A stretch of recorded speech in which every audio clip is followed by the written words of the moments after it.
All right, everyone, welcome to the lesson on the development of cognition. So, objectives and standards today to recognize how knowing changes and explains conservation and different stages of it. And just take a look at that standard there, please.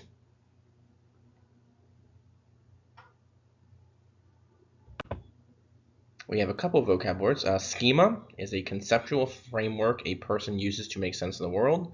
Assimilation is the process of fitting objects and experiences into a person's schema. Accommodation is adjusting one's schemas to include newly observed experiences and events. Object permanence is a child realizes an object exists even if they cannot see it. Representational thought is intellectual ability of a child to imagine something in their mind. Conservation is the principle that a given quantity does not change when its appearance has changed. And egocentric is the idea that a child cannot understand another person's perspective. And our essential question is, what cognitive skills do children develop? So Swiss psychologist Jean Piaget, again I'm trying my best at that name, realized that intelligence grows as children do. He studied babies and young children playing for many years, and he concluded that younger and older children think differently. Now, understanding the word, like we said in the beginning during the vocab, is involving the construction of schemas. So we develop schemas at a very young age. Assimilation allows for the adding of new objects to prior schemas.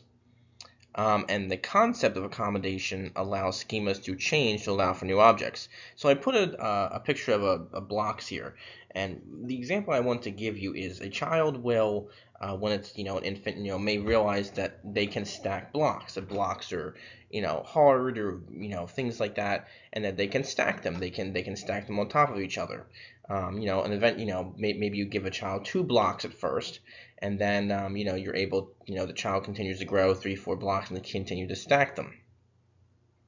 This can change for the child. Like if you give the child then an empty bin or an empty toy box, and the child may say, oh well, it looks like a block, it feels like a block, I can probably stack something on top of it. Well, the child will then try to stack the blocks on top of the open toy chest or bin, and the blocks will fall through. Obviously, the blocks will fall through into the bin or into the toy box, and then the child then realizes, oh, okay, well, I can't stack things on top of this because, yes, it's a block, but it's not type of block. It's not the same block I'm thinking of. So, again, it's having a prior conceived notion of something and then realizing that something has changed to make it different. Now, seeing objects. Now, a toy held by a child exists in the present moment. If you give a child a teddy bear or a ball, that child knows, okay, I have that toy for that exact moment. And what they don't know, that if they do not see the object, they believe it has stopped to exist. So if you put the ball away or hide the doll, the child does not realize that it's just hiding. They believe that it's gone forever. It doesn't exist anymore. Now, children may react to this in different ways. Many times they do not look for it when they're young, when they're infants. They may simply play with another toy or look for something else to play with, or they'll cry. A lot of times kids will cry as well. Now, a child between the age of 7 and 12 months will look for the toy if you hide it in front of them, so under a blanket. So if you put the toy under the blanket and show the child that that's where the toy is hidden, the child will then lift up the blanket and say, oh, okay, there's the toy. However, if you were to take the toy and pretend to put it under the blanket and then sneakily put the toy behind your back, when the child lifts the blanket up and the toy's not there, well, that child's not going to understand that you probably moved the toy. The child's going to think, well, why isn't the toy under the blanket? I know you just put the toy there. Why is it still not under the blanket? The child at 12 to 18 months will continue to search under the blanket when the toy is not there. So 7 to 12 months, they'll look under it. If they don't see it, or you've moved it, they move on. Child at 12 to 18 months, well, you can continue to lift up the blanket and continue to look for it. They'll put the blanket back down, they'll lift it back up, they'll put the blanket back down, they'll lift it back up again, and they'll continue to do this for quite some time.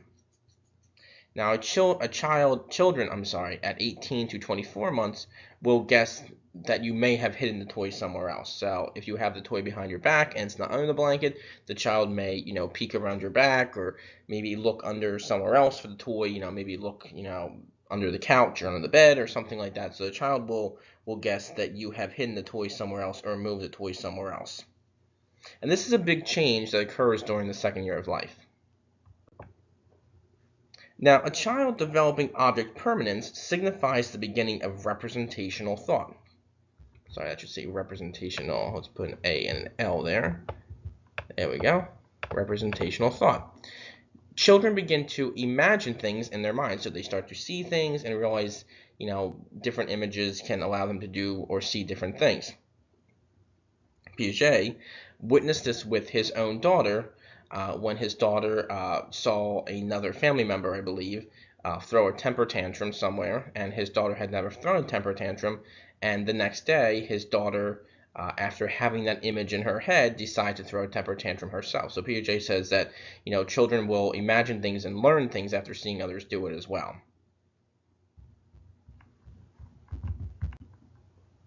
Now, during the early years of life, between 5 and 7, children will develop something called conservation.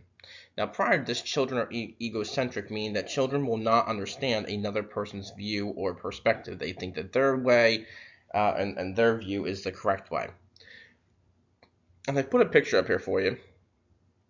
I have 2 glasses. So if we give a child before the age of 5 to 7 years 2 glasses of water, and you ask the child how much, what glass has more water in it. Well, the child will obviously say that both glasses have the same amount of water. If I take a different glass and pour 1 glass of water into a taller glass that looks like that, I haven't changed the amount of the water. There's still the same amount of water in that glass, right? But I've just put it in a taller, skinnier glass, so it looks like there's more water. Well, that child will then, if you ask the child again, which glass has more water, the child will say that the taller glass has more water because they only see it as, well, that glass is taller, and it looks like there's more water in there, so therefore that must have more water. They don't understand that I only simply moved the water to a taller, skinnier glass. It still has the same amount of water.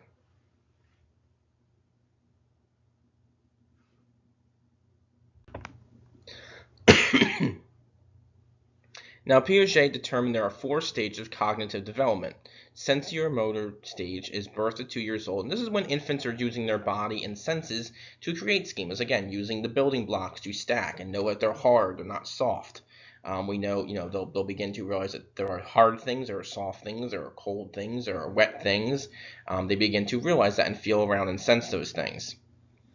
Pre-operational occurs 2 to 7 years old, and this is when a child uses mental images or symbols to understand things. Again, throwing a temper tantrum, understanding that you've hidden the toy, behind your back, or understand that the toy is not gone forever. The toy's just been put in the toy box. It hasn't disappeared. This is also when we have the disagreement with conservation. Children don't understand that there may be the same amount of liquid in a glass, even if I just move things around.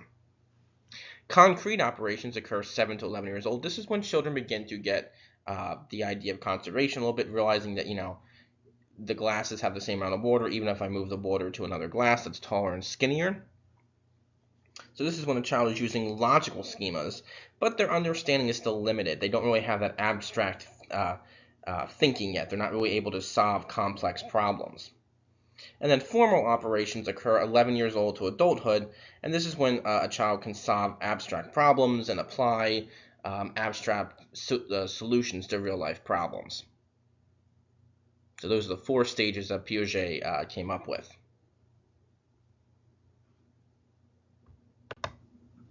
So the development of cognition. So Jean Piaget studied the growth of knowledge in children. He did this for many years. And then he also came up with the stages of cognitive development, and realized that, as children grow, their thinking and knowledge can grow and expand as well. All right, so please just try your best on the questions, and if you have any concerns, please let me know, and I'll see and talk to you soon.